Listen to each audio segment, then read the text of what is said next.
BARR is at a really interesting place in their evidence journey.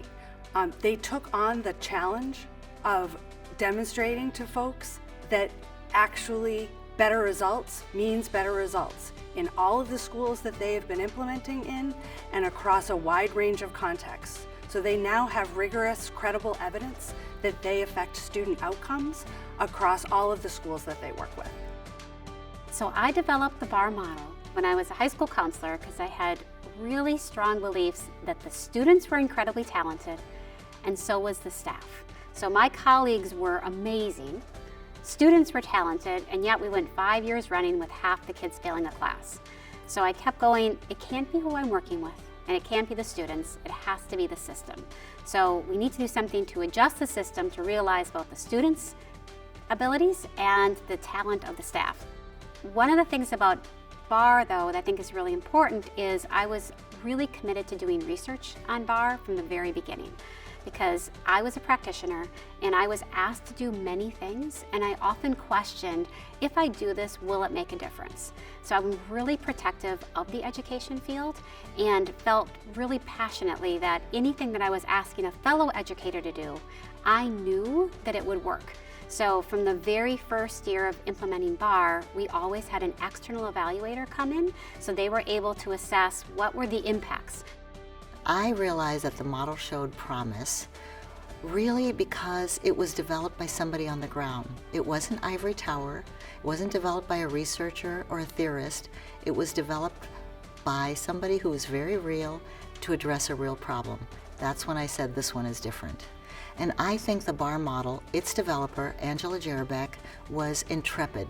She really wanted to know if it worked, and if it didn't, she wanted to know that as well. I think the fact that she was willing to test this model greatly impacted BARR's success, because when something needed to be tweaked, she went after it right away. When she saw something that needed attention, she went after it right away. And I think the BARR model over time has developed in a way that is really responsive to the real-world problems that students and teachers face.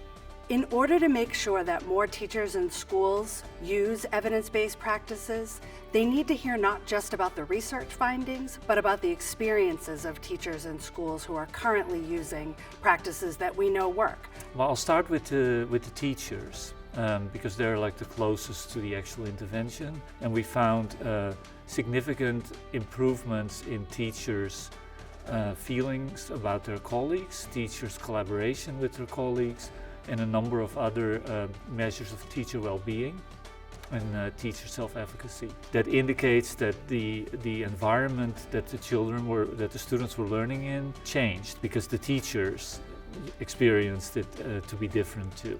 And the teachers also changed their perceptions of their students. No failures, a significant reduction in failures. And those reductions were greatest among students who traditionally were more likely to fail. It's relatively easy to have a successful program in 1 or 2 schools. It's very challenging to take that success and replicate it, first of all, so find 2 other schools and get the same results.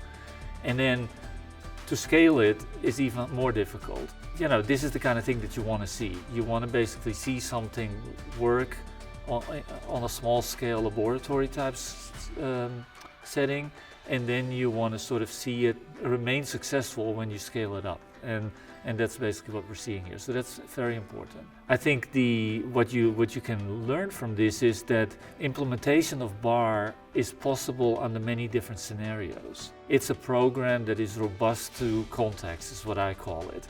So it doesn't matter whether I have a large school or a small school or an urban school or a rural school. It doesn't matter what the particular challenges or assets that my school has are. This program seems to work pretty much across the board.